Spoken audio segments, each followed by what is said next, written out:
Okay, let's begin. I am Lanice Antoine Shelley, and I'll be your host through constructive, healing-based conversations designed to illuminate the adoptee, parents, and the adoption curious. We center the topics around community, mentorship, leadership, and healing, so you get a multi-dimensional view that is ultimately empowering. These are the voices who could not speak when they were young.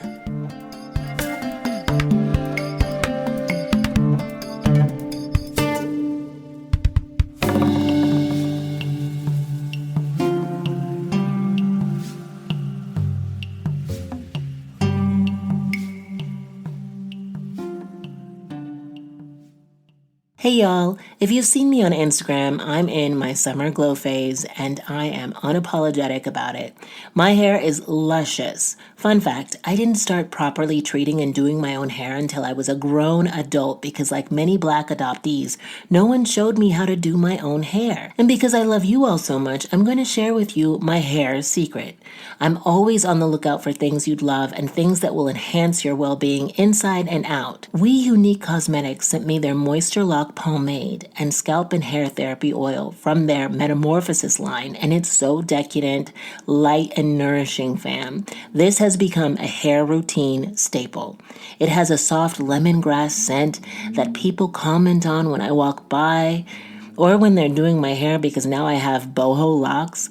They also sent me a 15% discount link for you to try their products and hair tutorial service. And Unique Cosmetics is Black owned and operated by a mother and daughter duo dedicated to helping the adoptee community. Check out the link in the show notes. And this is for all ages, fam. So tell your friends. So come on, embark on a hair-loving journey with We Unique World. From interactive workshops to premium products, they're all about empowering you to embrace your unique hair journey. Because remember, all hair is good hair, especially when it's healthy.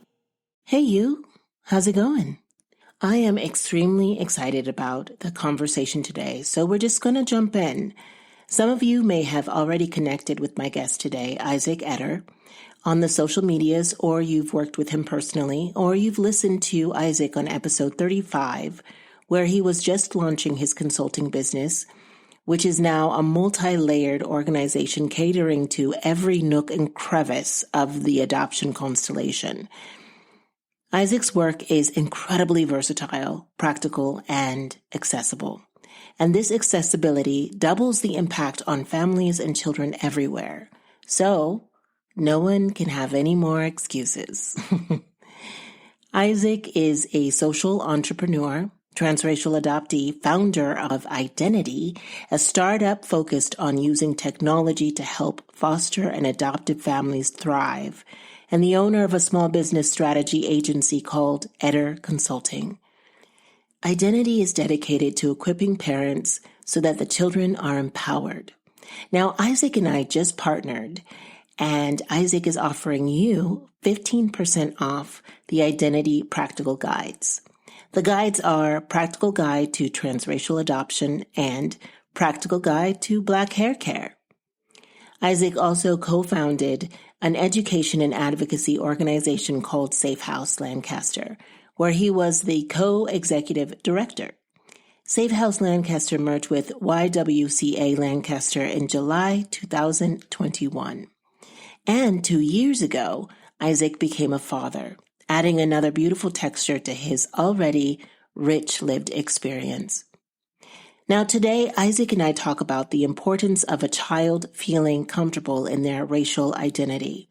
We discuss what is heart and mind therapy and how to create opportunities for adoptees to feel safe enough to bring up certain issues. Now, every parent that I've spoken to says, oh, my child is well adjusted, and they don't think anything is wrong. And that might be well and true. However, I think the barometer is for your child to have the vernacular to bring up issues on race, family, and belonging. And most importantly, do they feel comfortable enough initiating these issues with you? Now, if the answer is yes, then I'll take the well-adjusted. I'll take it. But if the answer is no, let's investigate a little more, okay? Isaac and I talk about how to soothe a newborn who has been separated from their mother. And Isaac had some revelatory insights on the root of insecurity in parenting and the process of reckoning with the primal wound. If you're not already impressed, which you should be, because I am, Isaac is a powerhouse, you'll immediately understand why I had to bring Isaac back for another deep dive into his extraordinary commitment to creating opportunities for adoptees, young and older, to flourish and feel empowered, as well as comprehensive, actionable steps to furnish parents with invaluable information that transforms the human experience. Go to the show notes or Instagram at Young Adoptee for the link to the 15% discount on the guides. I bought mine because, one, I want to support Isaac, and that's the strongest gesture I can make to help propel his efforts, along with letting you all know, right? Just like when you rate and review this podcast. See how I did that? See? Seriously, though, have you rated and reviewed this podcast? Have you shown me your gesture of appreciation? Because I will deeply, deeply appreciate you for doing so. Okay, enough of that. Let's just say, let's make it a habit of meeting action with action. What are you going to do next? Well, right now you're going to listen to this podcast and this conversation, so let's lean in. So in 2021, which I guess would have been after our chat, I guess we talked probably in 2020 or maybe even earlier. 2021, I started a company called Identity, and our goal is to really change how post-placement support is done for families. And so, our goal is really to mix that lived experience, education in there with other resources to help parents be better equipped to parent all foster and adoptive children. And so we're kind of building out the early versions of the app right now. We've been using kind of a no-code tool for the last year and a half. But the goal is really to be a government tech product. So we've been kind of pitching the idea around to states as a way for them to actually support families on the back end. And so we've created a couple resources already. So I wrote a book, short guidebook. It's called A Practical Guide to Transracial Adoption.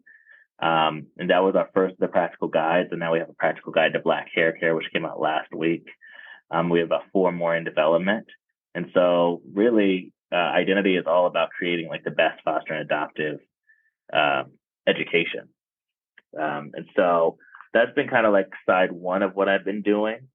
And then the other side is it's not really going to start till 2024 probably, or around that time, is really kind of building up kind of our aspirations for media. And so building a little bit of a podcast network, diving into some documentaries and some docu-projects with like advisors, investors, and trying to really kind of, I guess, Identities, what I'm trying to do is get really deeply into this adoption and foster care space from a couple different angles. I really want to create content that's meaningful for adoptees and adopted parents and like kind of like everybody in the constellation, content that just doesn't exist. So like when you're scrolling through TikTok and Facebook, we're seeing all this content that relates to our life, but never really that adoption part of our life.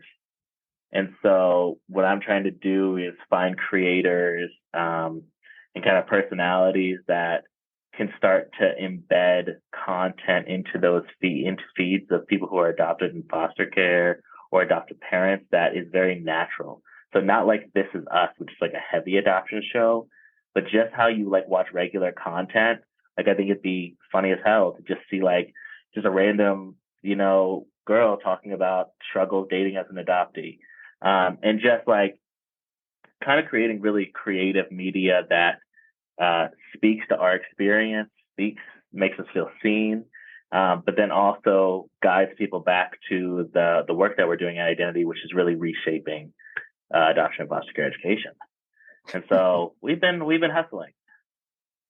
Yes. Yeah, To put it yeah, lightly. yeah. I We've been putting in love some that work. you're up to so many things. There's such like a diverse array of projects Yeah, that you're up to, and they cover everything. So yeah. That's let's really the goal. unpack. No, go for it. Say it. No, I said that's really the goal. Is just like a little bit in everything, and then scaling up what really works in the back end. Yeah. Well, I want to go deeper into some of these because Yeah, I knew about your first book, The Practical Guide to Transracial Adoption, but I didn't yeah, know about this second book about a hair care, which I'm yeah. definitely interested in because I didn't know how Awesome. to do my hair until I turned 30. And Wow. my Yeah, mom she didn't want to do our hair because she was kind of afraid of it. I think a lot of white parents are intimidated yeah, by black hair. And so yeah. let's start with the black hair. Let's start with the practical guide, and congratulations that that just launched. I'm Thank so you. Thank excited for you. you. So many Yeah, people will be very happy to have that. Um, yeah, what prompted it, and what was your experience with your hair as a black person? yeah. So when I wrote my practical guide, it came from I did a talk probably around a year ago actually, and at the end of the talk, um, parents were asking me like kind of like the typical questions like what do I do when this happens? What do I do when this happens? And I was just like I just asked the audience like would it be helpful if I just broke down like the age group, like what are the best things to do in each age group? And so then I did that. And with the contract that I have with that agency, they had to send me a recording of it as well. And so I watched the recording and I was like, oh, I should just turn this into a book. Because like it makes so much sense if I have the age groups broken down, like the best things to do for transracial adoptions in each age group. If I made it a resource that people could like hold, that'd be even better. And so that's how the first practical guide came to be. It was just like, okay, this seems like what families want and need, and it needs to be easy. So like my practical guide, I believe is 30 pages or less. So a little bit of my story, a little bit of racial identity, a little bit of bias, and then the practical guide, what I call the practical guide to transracial adoption. It's getting a little beefed up right now, but all the practical guides are supposed to say under 50 to 60 pages. Um, and so the kind of deeper development of the idea came after I launched mine, after I saw kind of like the success of it. The idea was kind of like, I don't know if you grew up in church, but I you did. know, if you remember like the little like read this when you're struggling with whatever, Yeah. The you know, alcohol. pamphlets. Yeah, the pamphlets. The idea was to kind of mimic the model, but for an array of topics in adoption and foster care. So I was like, okay, let's keep them under a certain length. Let's make them focus like not like they're social workers and trainings. They can get into all the technicalities of it, right? Let's make these just like you open them and you understand what to do. And so that was the goal with my guide.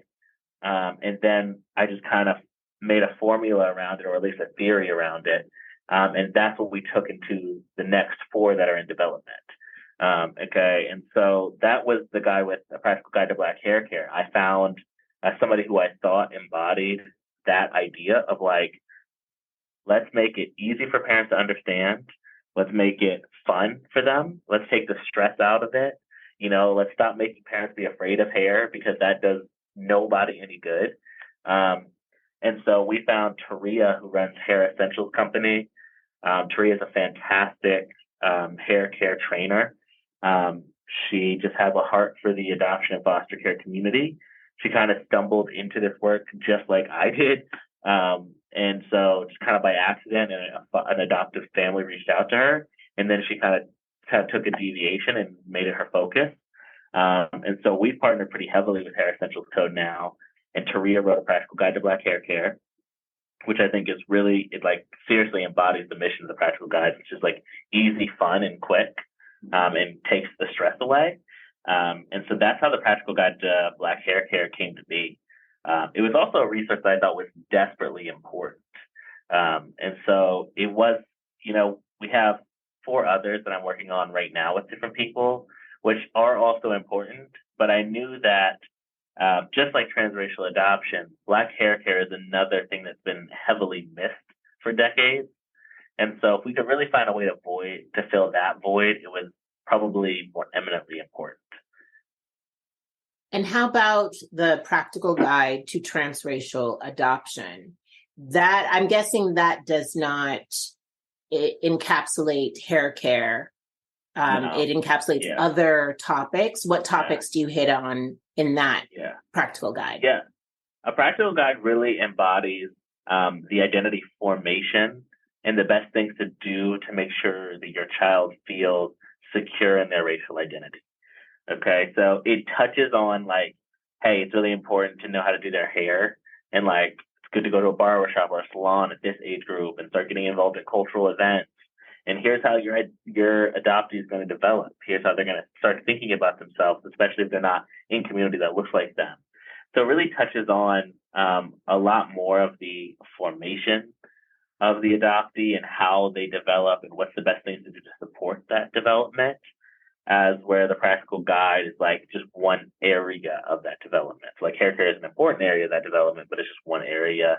I think the practical guide to transracial adoption tells you like, okay, these multiple things are going to be really important. And so I'm really going to need to understand how to do hair care after reading this guide. Now we have a guide for it, but they could also go to like a salon or a barber and start getting immersed in that culture. And so I'd say practical guide to transracial adoption is like foundational. If you're a transracial parent, this is just really solid and practical information to know. And it's good to know like when you should be having deeper conversations about race in America, how those conversations should go, you know, how to create a safe space for your adoptee. How do you have conversations with them at 5 to 12 and make sure they see you as a safe space to bring whatever feelings they may have when they get called the N-word at school. Like here's how you're going to need to deal with this and they trust you. That's what a practical guide to transracial adoption does.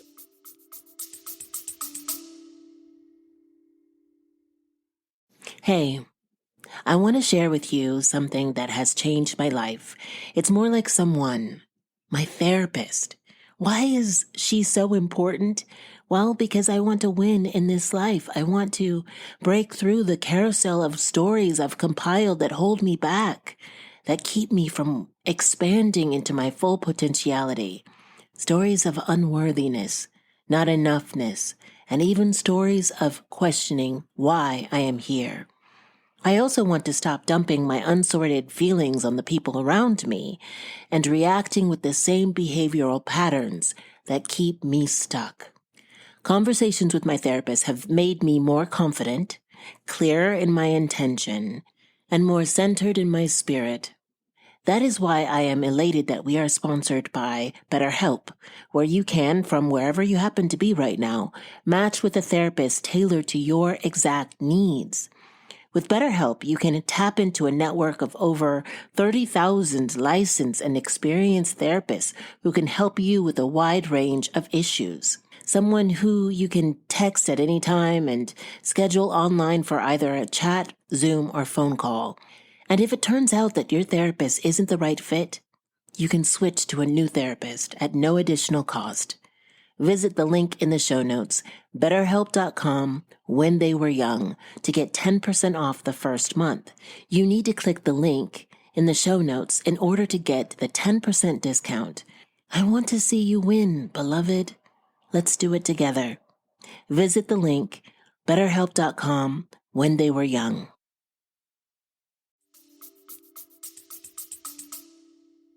You touched on what to do at ages 5 and 7. And when should people start talking about race? Like, when is that obvious for kids? Because I know the answer for myself, but I know there's a lot of scientific backing to this. And you have so much knowledge in this realm. Like, when should people start talking about race? When do the children notice that there's a difference? And let's touch on how to bring up those conversations. Yeah, so, really from the beginning, but it looks differently at each stage of the journey is what we clarify. So, sitting your 2-year-old down and trying to explain police brutality might not be your best play, right? It's not the goal. But what we do say is that at those early development years, they're going to notice differences. And so, this is the time to have toys, to have books, to have movies, to have different forms that represent your child's identity, because they are going to notice if they're playing with little white toys, right? And so 2 to 5 or 0 to 5, not the time for the heavy conversations, but it is the time to set, a precedent in your house. Like, don't just have like white stuff playing. Make sure that they see themselves in your home and their toys and their books and all those things. And in a way that is kind of talking about race, right? It's, setting the stage for them to feel good about themselves, to see themselves represented early. And then 5 to 12, we always talk about like this is like really the essential time to establish yourself as a safe space for your child, because this is when the deeper contemplation and thoughts around their difference are happening. Right? They're going to school. They're seeing families that all look alike. They're noticing like, hey, like my friends, like their parents are the same color as them.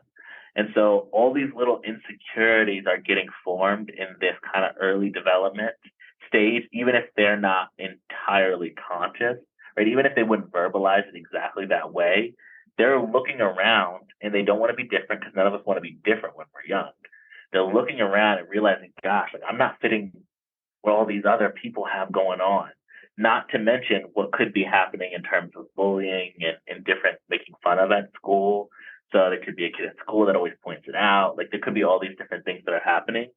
And so we always say like, this is the time where you need to create the opportunity for your child to share these things with you.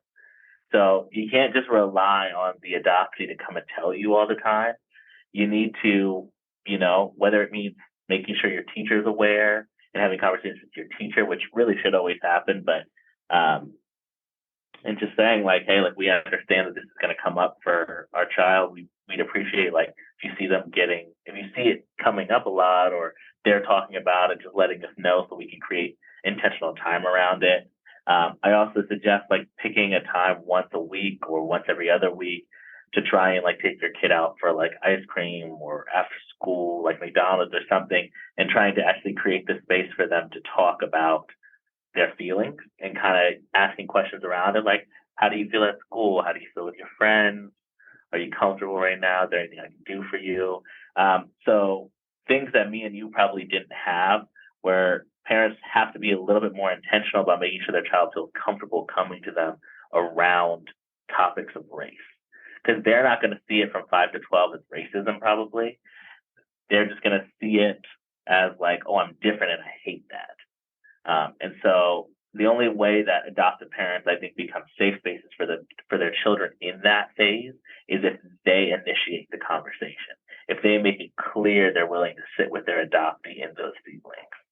And so that's what we always suggest for that age range. And then, kind of like 12, 13 to 18 is when you kind of get into deeper conversations around like reality of race and racism in America. And so, we say, you kind of start light and kind of get heavier, like your kid's getting a driver's license. So what kind of conversation should you have about interacting with law enforcement, right? So thinking about, okay, how do we prepare our child to have safe interactions with law enforcement? How do we prepare our children to have, safe interactions with people who are racist, right? Because at this point in their life, they're not with their parents all the time, right? They're usually, up until this point, you're usually with at least someone protective, But once you're like 13, 14, like you're going on your own. You and your friends are being dropped off at like a skate park or a park or something like that, which means an array of circumstances could happen. And so it's really all about saying like, hey, there are going to be people that are going to think this, say this, do this, and here's how you start to respond to it. And so, I think the practical guide is all about intentionality. And so, have a serious conversation with your child about how to talk to police. Have a serious conversation with your child about maybe how they should think about playing with certain kinds of toys and weapons out in public. I always give the example of like an airsoft gun. It's like nothing wrong with playing airsoft or paintball or Nerf or whatever, but what somebody driving by may look at and assume if they see like a black kid holding an airsoft gun is different from what they might assume with a white kid holding an airsoft gun.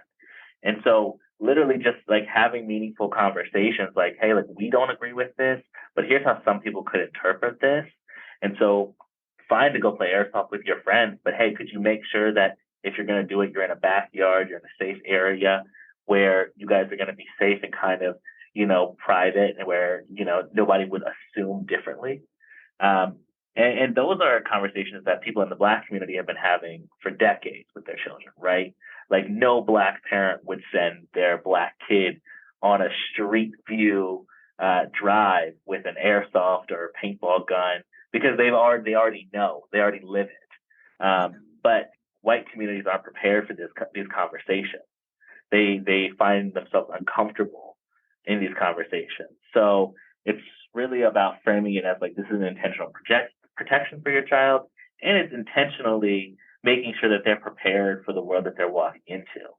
And so that's what we always suggest from like 13 to 18. It's just all about prepping for the real world, being honest. You've established yourself as a safe space as somebody who's not racist, who wants to protect and love them.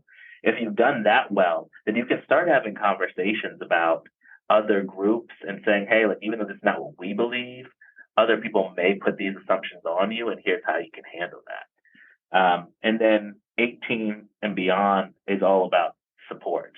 And so I always say, like, hey, establish yourself as a safe space. If you had the hard questions to prepare them for the world as best as you can, then it's all about like being there for them when things happen that you can't explain, they can't explain, whether it's other people projecting onto them racism or anything else, or it's an event like George Floyd, or it's reconnecting with their birth parents. Your job at 18 and beyond is all to kind of maintain that safe space and give them the space to find themselves out in the world. Wow. And those meaningful conversations and the hyper intentionality of those conversations really allow for their experience, the adoptee's experience, to be validated. And that's huge. Yep, exactly. That's what most of us just want. Yeah, that's what we need too. You know what I mean? It's really important, and it really gets missed for a lot of us. Oh, definitely. And I continue to fight for my story to be validated within the inner circle of people that I converse with and deal with on a personal level. And that's just catch up, right? And what you are setting these families up to do is to not have the adult adoptees at a deficit the way that you and I are, because we're catching up to these things. We came out of the fog later on in our adulthood, and we started this work, stumbled upon this work later on. And now we are just adjusting to all of the ways in which there were missteps when we were being raised. Absolutely. Yeah. It's amazing that you are paving the way in such a powerful and indelible way for people, because as I said, like you and I did not have that. And there are a great majority of adoptees who do not have that and do not have the resources. And even the families that have younger adoptees don't know where to look. So these practical guides are essential to really help support these children through a traumatic transition. And as they assimilate into these families, into these cultures, because it is assimilation, and still remain, as you said, create a deeper sense of cultural identity and pride, and keep that preserved throughout this assimilation. Absolutely. Yeah, I mean, everything that I think we try to do at Identity is all about removing it's not even a barrier. I think saying it's a barrier is probably giving it too much credit. But maybe the block that has been intentionally put there between actually having transracial adoption be a productive and positive thing for society Just historically thinking about it, I mean, this is why the Black social workers in the 80s were vehemently against transracial adoption, because it was all about assimilation. And then we look over the last 30 years, 40 years, we haven't seen a ton to reverse that. Certainly, we talk about transracial adoption a lot more, but in my mind, there's really no valid reason why we don't have like a tangible hair care resource for all foster and adoptive parents, right? So we can see just from that little minuscule resource, right? Just a hair care thing, that there has not been a ton of thought and intentionality into really, really preparing these families. And so I think at Identity, what I want us to do is just show time and time again how not easy, because we put a lot of thought into the products, but how practical and efficient it is to actually just prepare the families right. Like the Practical Guide to Transracial Adoption, I kind of jokingly say, like, it's not like trying to convince the parents to be like liberal or woke. It's just the reality of being a transracial adoptee, and they can go on YouTube and Google and just see that, right? So all we're doing is just helping them parent better. If that makes them believe that Black Lives Matter, that's on them. You know what I mean? Practical Guide to Black Hair Care. We're not trying to convince you that Black Lives Matter, but you're raising a Black child and you don't know how to do their hair. If you read the guide and now you're convinced that Black hair matters, we did our job. And so these are things that historically, I think, have worked against transracial adoption being a positive thing, because we just focus on the placements time and time again. We're just throwing the kids at the family. And if we took a couple minutes here and said, all right, we are going to place this Black kid in a white home, but here's what we're going to do. We're going to give them this guidebook that's really easy. We're going to give them this one on hair care. We're going to give them this one on skin care. And that way, when all those issues come up, because they will, like, no agenda, like, I frame this as this because I think a lot of people, especially nowadays, can see it as like an agenda. Like, there's no agenda behind taking care of a Black child's hair, because it's just different than a white person's hair. And there's no agenda behind taking care of a Black person's skin, because it's just different than white people's skin. And same with just being raised as a Black person. We now see culturally, whether you're a liberal or conservative, it's just a different experience. And so what we do, I think, time and time again, is just make it really practical and easy for parents, no matter what their views, to really buy in, to really lock in and say, okay, I get this. I get that when my kid is 5 years old and they're walking into a classroom and all the families look alike, they're probably going to be insecure that I look different. And I'm going to have to make space for them to feel those emotions and be there for them. That just makes sense. And that's really, I think, the power of Identity is not undermining or taking out the significance of this, because, like you said, it is a traumatic experience, but making it so practical for parents to do the thing that they want to do, which is love their kids well. And that's what I kind of want Identity to always be about. It's just making it clear, simple, and practical. Like, this is what your adoptee needs. We're going to give you everything you need, whether it's a podcast, whether it's a documentary, whether it's a book, to do that better. And to love them well, you don't have to necessarily say or lean into the politics that people like to politicize. Absolutely. Black people's needs. And it's not political. It's just human decency, and understanding that will set you apart from the throng who are trying to dismantle the work that we're doing to push the agenda of equality, the agenda of seeing that that we as a human race need to make some strong pivots in certain areas so that everyone Absolutely. feels like their life matters. And I know of some adoptive parents who don't believe in Black Lives Matters and have a Black child. And I don't quite understand that.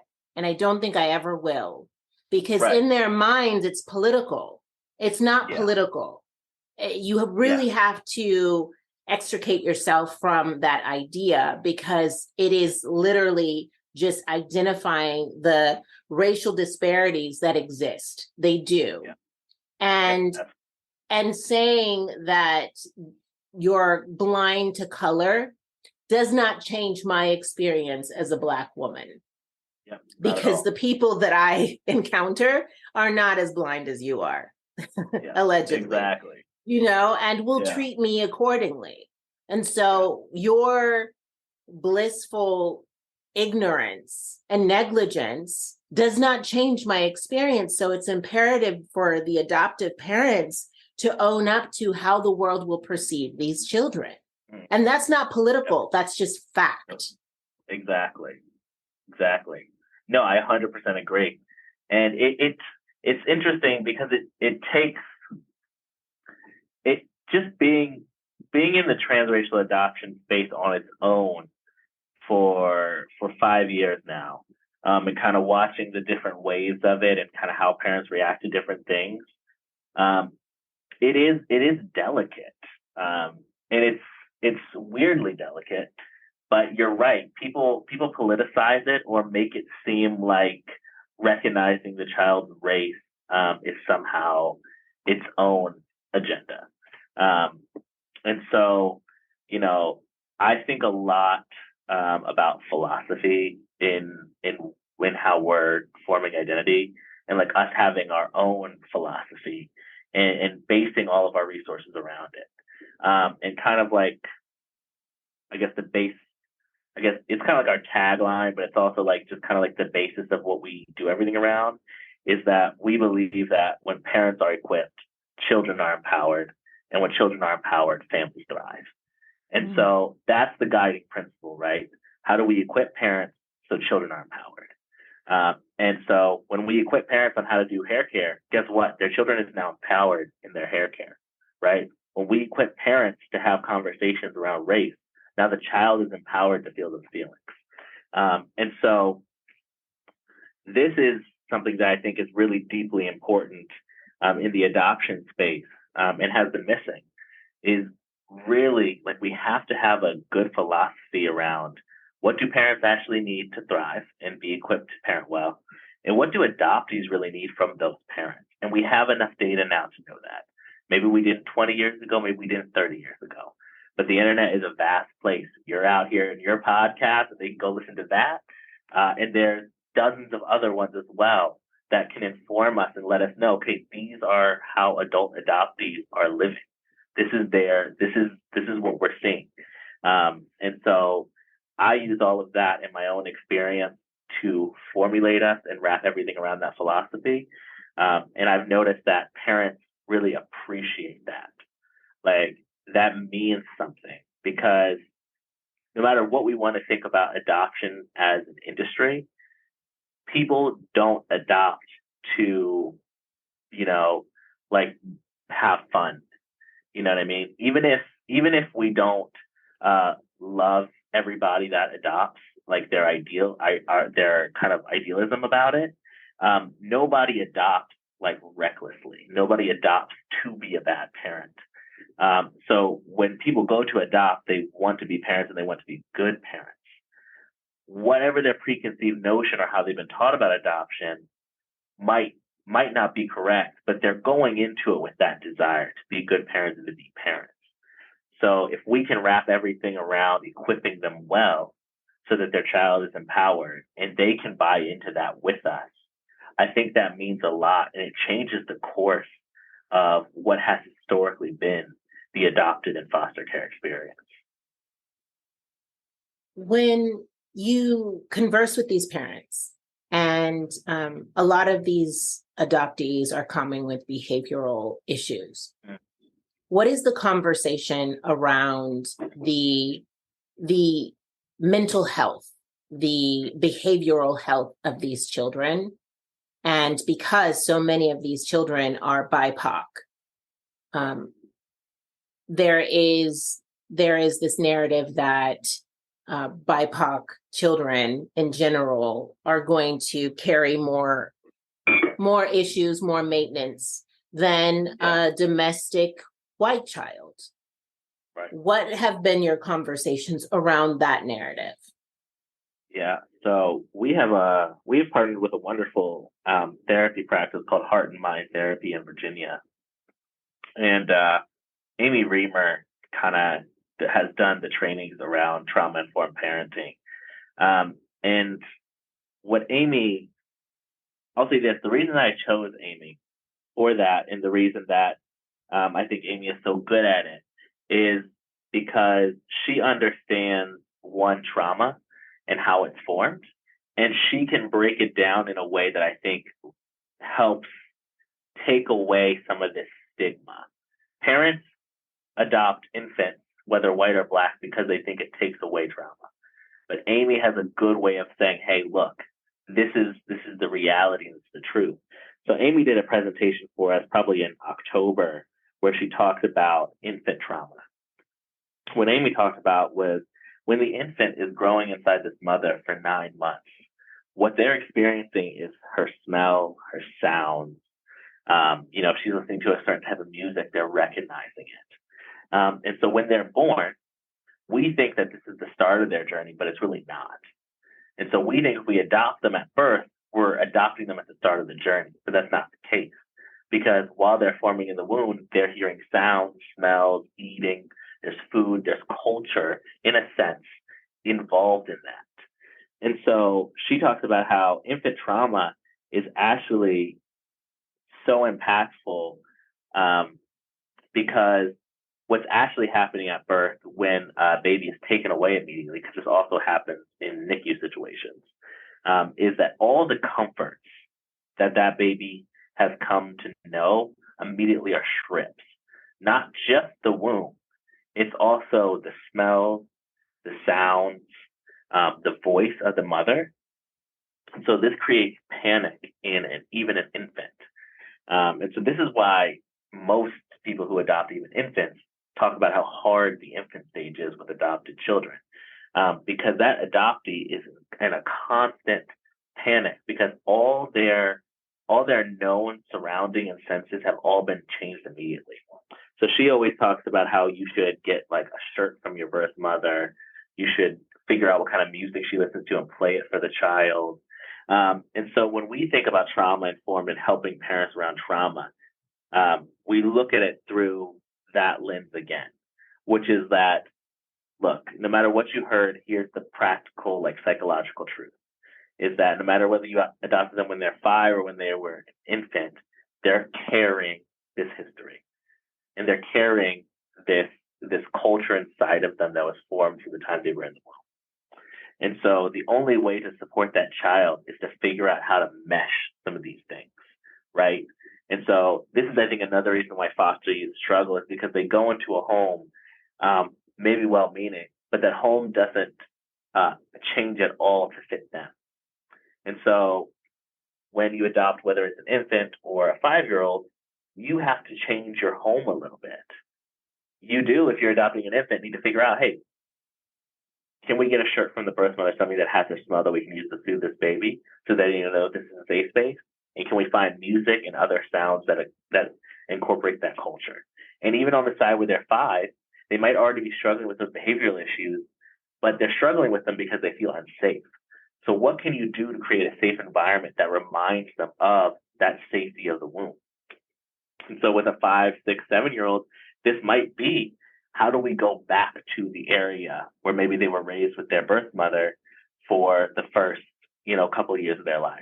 How do we put them in settings that they know and recognize and understand? How do we have conversations with them to make them feel safe? How do we recognize these different parts of their identity that were formed before we even came into the picture and grow in those? And so it's definitely an area where we're still developing out a lot, but that's kind of the basis, is recognizing the humanity and the uniqueness of the infant or the like elementary age adoptee, and realizing that they've already had their own experience. And how can we take our experience and their experience and blend them together to create that safe space for the child? And I think that many of the times that we see these adoptees acting out, no matter when they were adopted, is because they're just longing to figure out what can feel right and familiar, what can feel loving and safe. And most of the time, those adoptive parents, though they did their best and they love their child, no doubt, they haven't moved their needle closer to their child. And so that's, it's a two-way street. That is so profound, moving their needle closer to the child, because I feel that when I listen to these adoption stories, these children are brought into these environments and the environment does not shift to accommodate the child's needs, the child's background, the child's wants.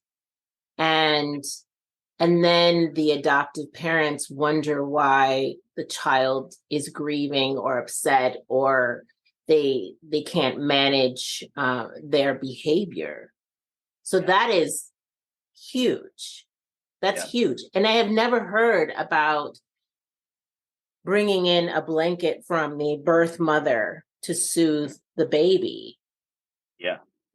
Is that new studies? Like, where is that coming from? Because that is a game changer right there, because so many people, you're exactly right, so many people just assume that, oh, this child is an infant, I cut the umbilical cord, and so I'm connected to this child from birth, and there shouldn't be any trauma, but there is trauma there. Yeah, exactly. I'm not really sure how new it is, or if it's just more like suppressed. Because if you think about it, like primal wound theory is kind of around this, which was the 90s. Like primal wound came out in the 90s. I think it's a little bit more widely recognized now because it's also kind of being paired with studies around kids who spend the first couple of months of their life in NICUs. And so how do you sue the baby who's having to live in intensive care, who is also having that same experience of trauma and separation? Well, now, if it happens with children that are having to be separated from their mothers, even though they'll be reunited, then it's probably also happening for adopted children. And so these studies have kind of worked, I think, together. You know how it is as adoptees. We have to have somebody else pave the way. And so I think the NICU babies kind of came to our aid there. And they were like, these NICU babies are having some separation trauma, even though they just came out of the womb.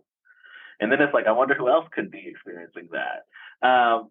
And so I do think that's kind of how it became a little bit more widely recognized, because all my kind of ongoing research it's always been compared. And even in Primal Wound and Coming Home Itself, with Nancy's other book, they do talk about the strong comparison between children who spend the first couple months in their life in NICU and adopted children.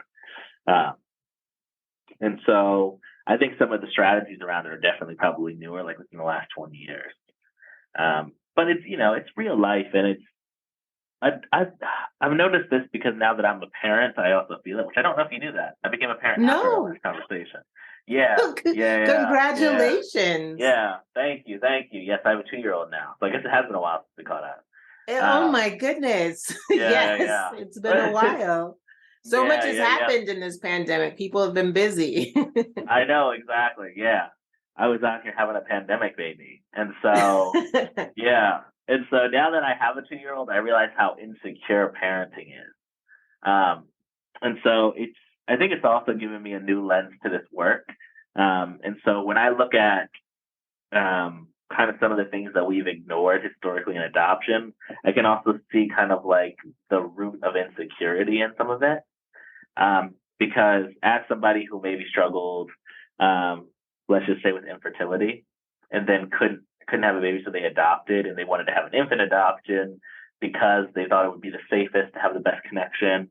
I could see the strings of insecurity not wanting to recognize that that is also its own trauma and could cause its own separation from the child. And so now that I'm a parent and I feel insecure as a parent, even though it's a biological child, like I feel insecure as a parent all the time. I'm understanding how a lot of adoptive parents can also bring their own insecurities as just parents and then adoptive parents on top of it into the mix. And adoption agencies are always going to cater their marketing towards whatever will get those people in the door. And so, when I think about trauma-informed stuff and even transracial stuff and really just resources as a whole, I try to be really conscious of the insecurity that parents are feeling. And instead of trying to, sweep my way out of it, I try to practical our way out of it. So like adoption agencies, they're like, well, you're doing a good thing because you're giving a child a home, right? And like, this is like your parent, they're going to love that you did this. You're doing a good thing. Or they'll even, maybe even say like, oh, it'll be much less traumatic if you have an infant child. And so they're kind of like sweet talking you into a sale where even if that's not like the whole thing, their motives are more to, encourage you to adopt or foster.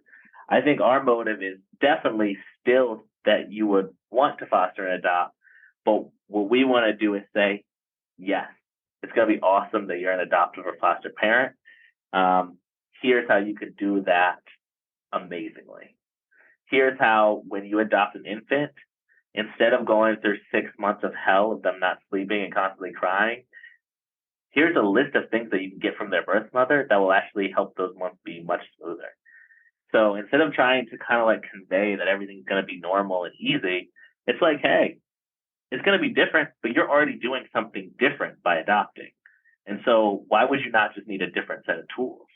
And so here's a checklist of things that you can grab from your birth mother that instead of having the baby screaming for 6 months, maybe they will sleep a little bit or it'll be a little bit easier. And it will help you connect with your child and feel safe, and that child feels safe around you even as an infant. It's a different approach. It's looking at this and seeing the outcomes that me and you have had, that other adoptees have had, and saying like, hey, like it hasn't really worked to market adoption this way. It's actually led to some pretty negative outcomes. And so how do we still make adoption and fostering something meaningful and impactful and something families want to do, but also just give them really practical steps to doing it successfully. What other services are you providing for these families? You're going out into the world, you're speaking.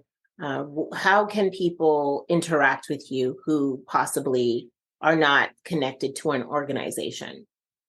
Yeah, so kind of like our main thing is what we're calling the learning community. The name is about to change a bit, but which is just like it's a monthly subscription. You pay $5.99 a month, and you get access to our webinars, resources. All of our practical guides are free if you're a member, and it's it's also a community of parents who are all on the same journey as you. And so a lot of that is changing in the next year. So like we're getting our own app built and all those things. But it's a great time to join now because you can kind of be on the ground floor of it. And then you can always go to like isaacetter.com and reach out to me. But yeah, like identitylearning.co is where you can kind of get plugged into resources. Right now, we're kind of still at the beginning of our phase. We've tried a lot of stuff out for the last year, and kind of a lot of the focuses for the next couple of years are going to be producing more practical guides. So if you like the concept of practical guide, great time to become a learning community member because it's way cheaper to be a learning community member than it is to buy a practical guide that we're going to put out. So a little bit of a double plug there. And then, yeah. And then also like look out for really cool content. Like I said, like content and media is kind of like something that I think is going to be really interesting for us in the next couple of years. And a lot of our media is going to cater to more the adoptee experience, which I think is going to be really unique because our products are really for adopted parents. But I think the best way to symbolize the importance of our product is just talk about how adoptees are living. Just talk about how adoptees are feeling. If you come across like 13 adoptees who all feel like super insecure about doing their own hair because their adoptive parents didn't know how to do their hair or ever taught them, that's compelling to then go get the practical guide or to join the community and sign up for the classes. And so, I'm not really big on like pushing marketing and like trying to be like, buy this or you'll be the worst parent. Like here's the real stories. Like here are adoptees. Here's how they've grown up. Here's how they feel about themselves as an adult. And if you want to create a different experience for your child because you love them, we got your back. And so I think that's going to be something really exciting about the content. And I also think it's going to help adoptees feel really seen. Like I scroll across TikTok or whatever, and I see all these videos that certainly relate to me, right? But it's always missing that adoption component, right? So I think it'd be really cool for even just me to like come across like a podcast clip of two adoptees talking about how hard it is to date. It's like awesome. That's gonna make such a wide group of people feel validated in their struggles. And so that's the kind of stuff that we're kind of working on kind of in the background right now, which I'm really excited about. And you're on Instagram and Facebook and all of those platforms as well. So people can reach out to you in that way as well, right? Yeah, I'm not on the gram right now. Okay. But I am on Facebook.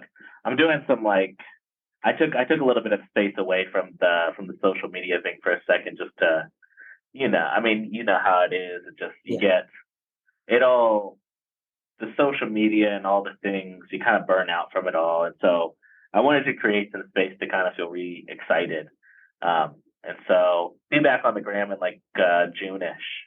And so then I'll kind of be out with some new content and some new things. Well, it's great to unplug. I wish I could. Yeah. Yeah. Like I've been trying to grow my platform for the podcast, and you just have to engage and be present in very uncomfortable ways because it's not in my nature to be out there. Even as a performer, I'm very private. I'm reclusive. Yeah. I don't like to get in the mix. But you definitely have to when you're promoting a podcast. So I completely understand it. Yeah, I feel you on that. For as much as I'm not low key, I've been trying to be. It's definitely a complicated journey, and I'm sure you're feeling that. It's just you just want to chill out and be able to put out what's meaningful, but then you got to do all the other stuff too. Yeah, you got to trick the algorithms and all of that. It's just like, really? But here's the question that I ask all of the guests. And as you know, we are about the empowerment of adoptees and about just making sure they know that their courage is seen and giving them examples of courage that is being implemented every day in other adoptees. So where in your life, Isaac, are you courageous? Oh man, what a great question. Well, being a parent is always a courageous act, right?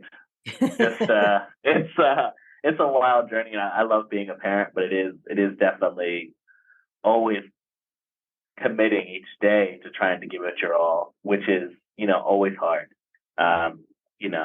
Though there's a ton of happy moments. There's always there's the days you want to stay in bed past 7 a.m. right?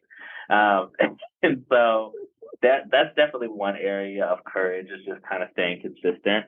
And then I think another area of courage is just kind of continuing to follow what I think is the right thing, because it's bold.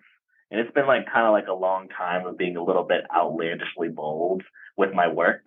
And so I think recently over the past couple of months, I've struggled a lot to keep that courage. Struggled a lot to kind of keep pushing. When I first started this work back when I was just speaking, I just didn't have a care in the world, man. I could give a fuck. I was just going. And so Like, I would cold email every adoption agency, and I would do whatever. I'd stay up all night, and that was totally fine. I didn't care. Now, after a couple of years, you get insecure about things that haven't worked, and I think finding my courage to stay steady in what I understand and what I see, even if not everybody sees it too.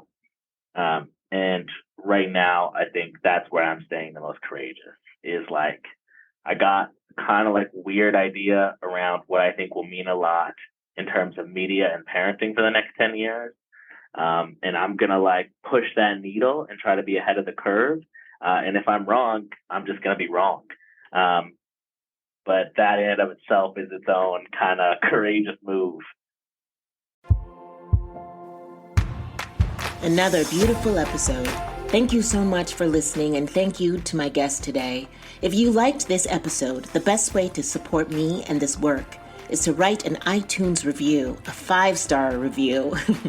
This helps us reach the top of searches and helps more people to find us. And if you personally want to connect, please reach out on Instagram or Facebook. And I have some great resource material on my website at laniceantoineshelley.com. So go on over there too. Until next we meet, go gently and have courage, my love.